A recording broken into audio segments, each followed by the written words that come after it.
Scanning for audio.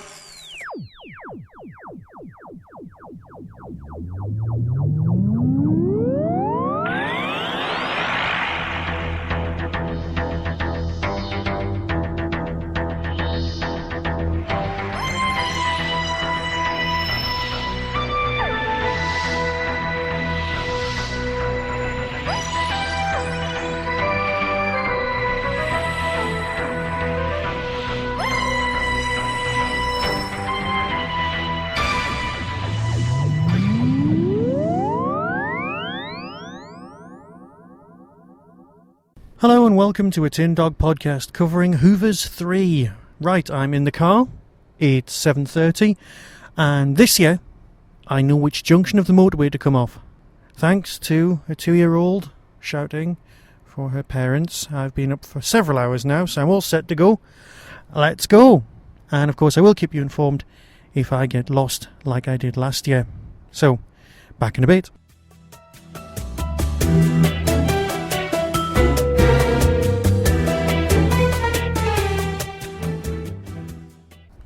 Right, I'm here. So, as you can probably hear by the wonderful sound, you can hear all around.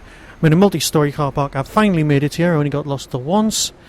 And I've just seen how much this car park costs to stay here all day. Oh my god. But hey, you know, it's not the flight of a trip to Gallifrey.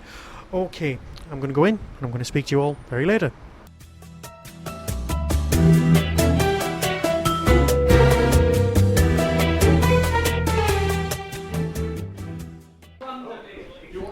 As you can probably hear from the background, I'm in the podcasting room and we're all getting ready.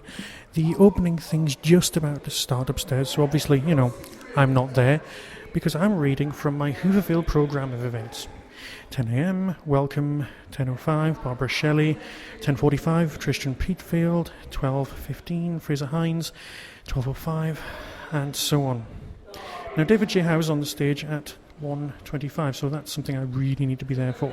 However, of course, I won't be, because at that point I'm going to be interviewing Nicola Bryant, because on my list of things to do today I've got an interview with Frazer Hines at 12:05 and at 1:25 Nicola Bryant. Now, as a rule, I don't interview anyone on my show at all, and I'm sure there's a reason for that, and we're about to find out what it is.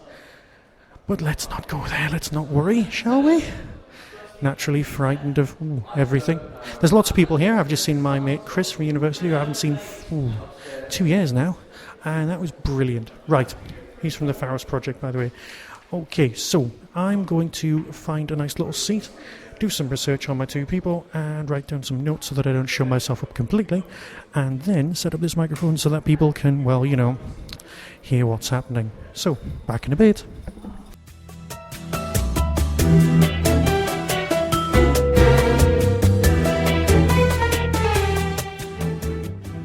So no questions, right? No, not at all. I was going to ask you about your big finish work that you've been doing of late, because you did a companion chronicle where you were playing Jamie Alder. You did that first, and then after that you came back as apparently Jamie but older, but slightly different. Now I don't want to spoil it for anyone who hasn't heard them, but that was a few years ago, so I'm imagining everyone's heard it now. And you were kind of a fictional version of Jamie? Yeah, well, the first one I did was the Helican Prime. That was Companion's Chronicle in, I think, 2007. And that was sort of young Jamie and Patrick. And I just happened to do a line like Patrick, and the director went, "Oh, actually, that sounds like Patrick." I said, "Well, I do this sort of gag about Patrick, and I, in conventions." So he said, "Well, just do it." So I did it. Then I didn't hear anything for about 2 years. I thought, God, they've either sold none, or it must have been really rubbish. So then I got phone calls. "Oh, we'd like you to do another Companion's Chronicle." Oh, great. And this was called the Glorious Revolution. And that to me was a lovely story. Not that Helican Prime wasn't, but the Glorious Revolution was because Jamie was still the young Jamie. But he was in his time, the times of James I, so it wasn't a space bubble or spaceship. He actually knew the costumes were, what he was used to. And I said, "Do you want me to do lines like with Patrick?" They said, "Oh yeah, can you do Patrick again?"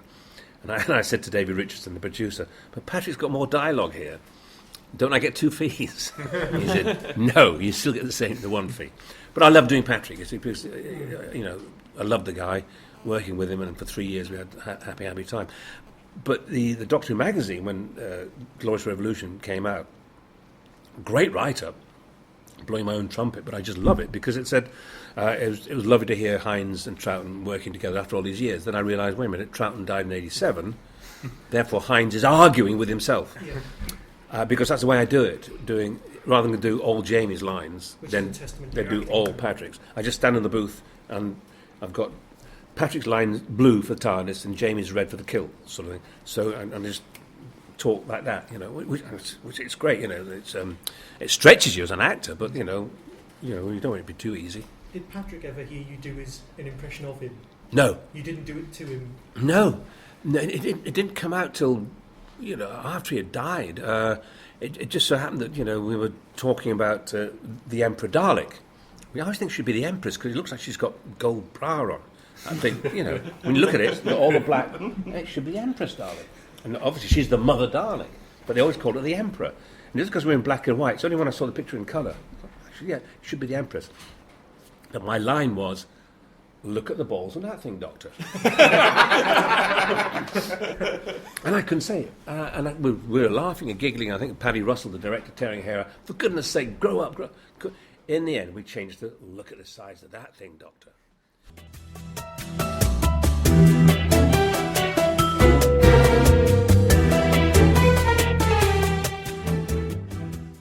And I've just been on the way here today. I was listening to Big Finish 150.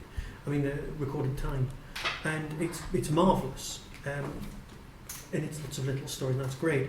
The first one with Henry VIII coming on to you, and I was just thinking, I was praying there was going to be a line where you actually fancied big blokes with beards, just to join up with how Perry left with Ryan Blessed. But I was never know that could have been a trigger. But then I don't believe that's.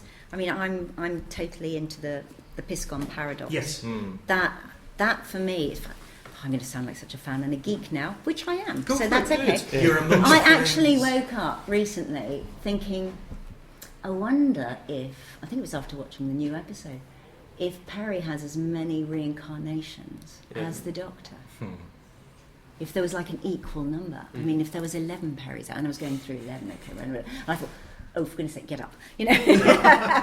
But I think the idea that, and I think I was in my head going through a Perry death scene, and that there would be comfort in knowing that if one of you's had the most torturous, miserable life, and I am Perry, so that's okay, you can think that, that another Perry has had a happy, very fulfilled Disney-like life. I think somehow, if we all knew that we had another, and we were having it would be of comfort, somehow, feeling connected to something. It surprised me when I saw that Travel Time Lord DVD, and there's that little extra of you commenting on that scene, and you genuinely hadn't known that Perry hadn't died, so to speak. Well, they hadn't planned that. The plan was a dramatic death. Yeah. Full stop. Yes! And a little opportunity for me to do a bit of acting. Yeah. So that was great. Yeah. And I was really happy with that. Yeah. But of course I wasn't stepping outside of it and seeing it from a fan's perspective and going, I was expecting them to go, yeah, good acting, whatever. But I didn't expect people to go, so you killed Perry? What have you done? And it did create problems at the BBC. So basically John was told, you fix this. Yeah. But I think it's partly to do with the way that she goes, in that you see there's a scene, you're Perry, and the next scene you're not, you're Kiv. Yeah. And I think that's what's so, you die, but you don't go out in a blaze of glory. You die because the Doctor fails. Yes, and that is the killer, isn't it? That the idea that the person that, as mortals, when we empathise with the companion in the show, that's the person you think, well, if that was me, how would I... The idea that, oh my goodness, the Doctor let her down. Yeah. She has a mind transplant and then is about to get blown up.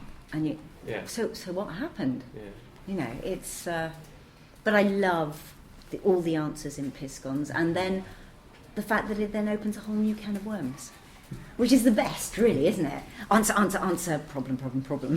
Well, I think the way that story is told as well is fantastic, because it poses seemingly no questions in the first episode, yes. And then all of a sudden everything's turned on its head, which is basically, it emulates what's happened to the character of Perry during his time on the show anyway. Yeah. But certainly I'm interested in just moving away just a little bit from Big Finish, and I've noticed that you've become very active on Twitter. I suppose I could say I'm active, yes. Compared to some others, I would say that you're pretty active. I mean, how have you found the kind of Twitter community these days? Is it scary? Do you know, it's very hard to describe, because lots of people... I was actually chatting with Toby Hidoki recently, and he said to me, "Oh, you love Twitter, don't you?" I said, "I hate it, and love it, and hate it, and love it, and hate..." Because it is that bizarre thing that I do try to see what... you do what you can. There are days when you get home and you go, 50... I can't read everybody, 112. Oh, good. And there are days when you have to say that there are more.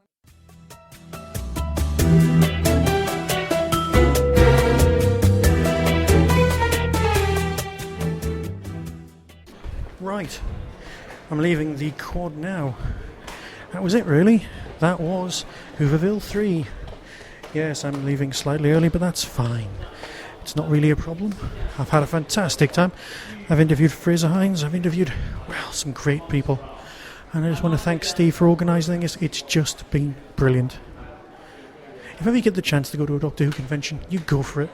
You meet some lovely people and have a lovely time. Right, don't know which feed this is going on, but hey, who cares? I've had a great time. So, till next time, be seeing you.